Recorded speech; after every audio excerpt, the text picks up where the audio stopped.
Assalamu alaikum, peace be with you. Thank you for joining me for this continuing discussion on the Quran in dialogue with other faiths and scriptures. Today, I want to look at the Golden Rule. What is it? Why has some objected to it? And how can we apply the Golden Rule in our lives today? And in what way does the Golden Rule get represented across religions and cultures? So, let us start with the Quran to see what the Quran tells us about being kind to the people around us. Surah 4, Surah An-Nisa, and starting with verse number 36. أعوذ بالله من الشيطان الرجيم بسم الله الرحمن الرحيم واعبدوا الله ولا تشركوا به شيئا وبالوالدين إحسانا وبذي القربى واليتامى والمساكين والجار ذي القربى والجار الجنب والصاحب بالجنب وابن السبيل وما ملكت أيمانكم إن الله لا يحب من كان مختالا فخورا. Okay, let me stop there, all right, because it goes on, but I want to keep it short and sweet. Verse number 36, worship God alone and associate none with him and be kind to parents, relatives, orphans, the poor, near and distant neighbors, close friends, needy travelers, and those bondspeople in your possession. Surely God does not like whoever is arrogant, boastful. So the Quran in this verse is giving us a number of categories of people to whom we can be kind and charitable. Our parents, relatives, orphans, the poor, near and distant neighbors, and so on. Even the person who is traveling, they may be stranded or something like this. Watch out for scams. But if there's a genuine case in which somebody is stranded while traveling, yes, it is our obligation to help all of those people. And we shouldn't be stingy or promote stinginess or be boastful because God does not like all of those things. Now, if we turn to other passages of the Quran, we will see something close to what is known as the Golden Rule. As you know, the Golden Rule is often what people cite as do unto others as you would have them do unto you.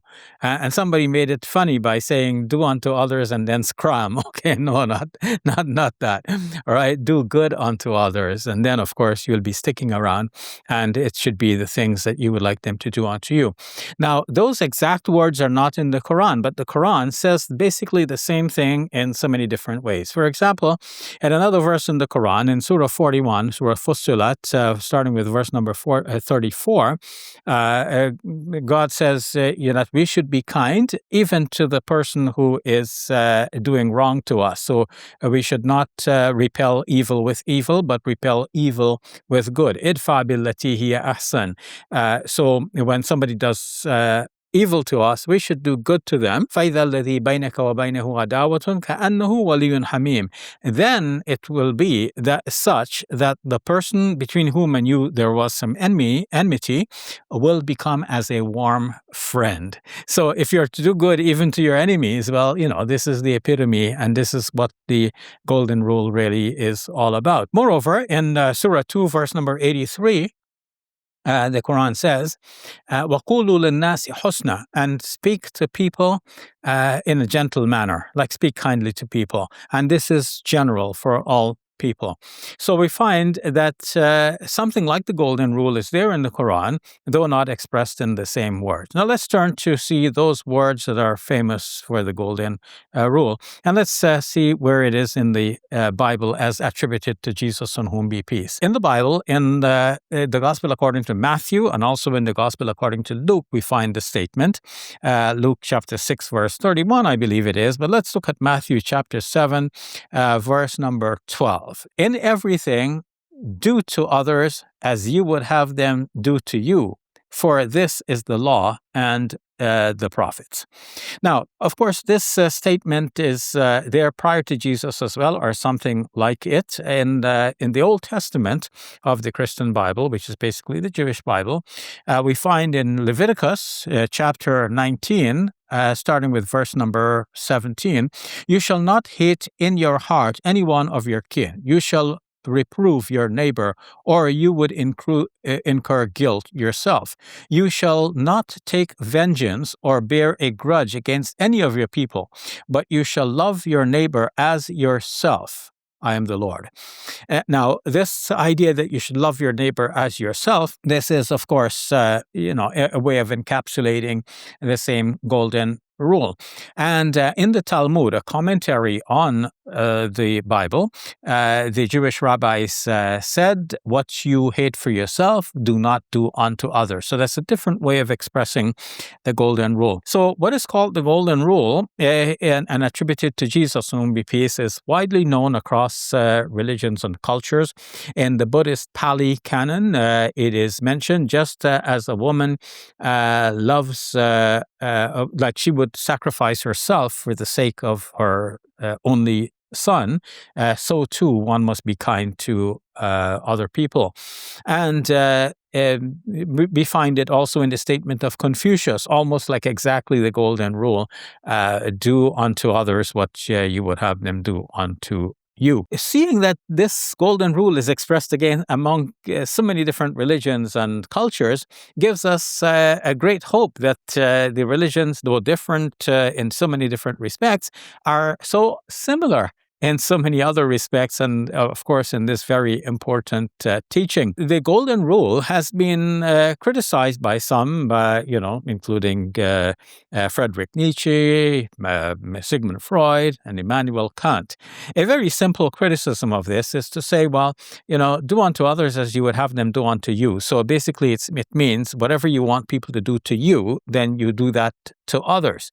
But then the other person may not really want exactly what I want for myself. So if I do for the other person what I want for myself, that may not really come across well to the other person.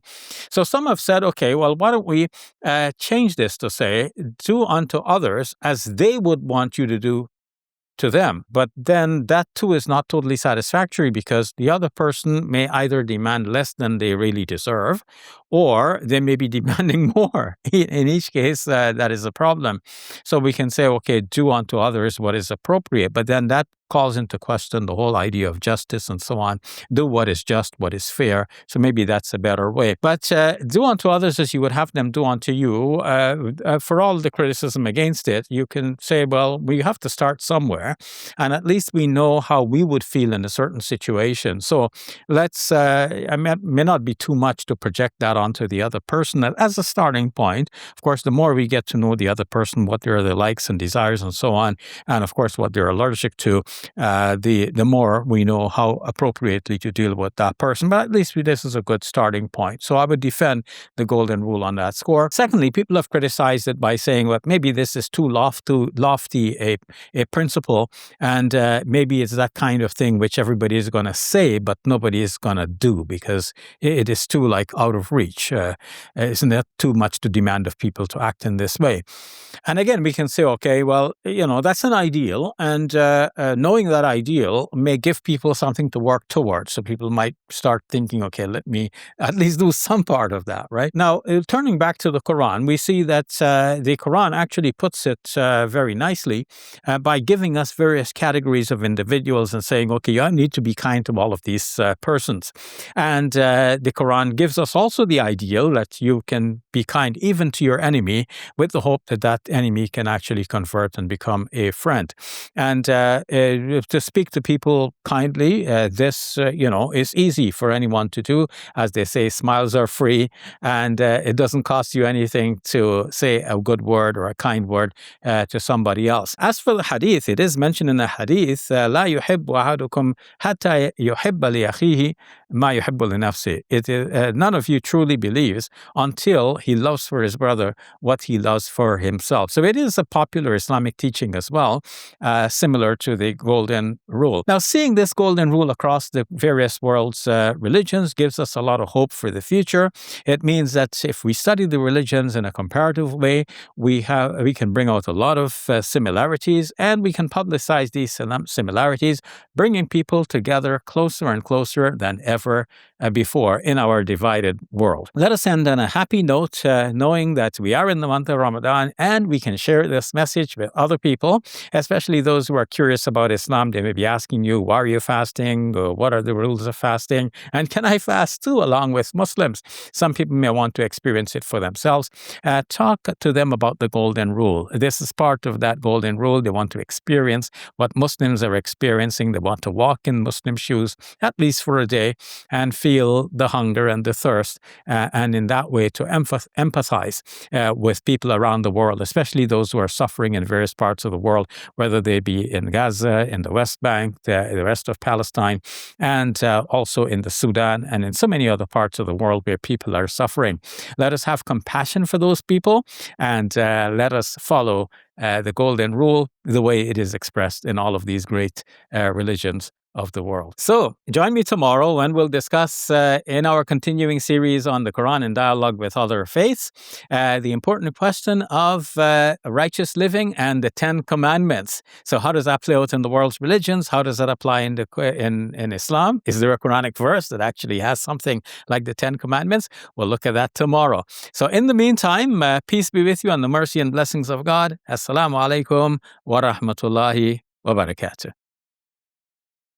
Assalamu alaikum. This is Muslim Media Hub. There's so much that happens in this building. This is where we produce the television show called Let the Quran Speak. And there are podcasts, shows, and documentaries in progress. As you can see, this building is very essential for the good work that we're doing. This is why we purchased it for $2 million.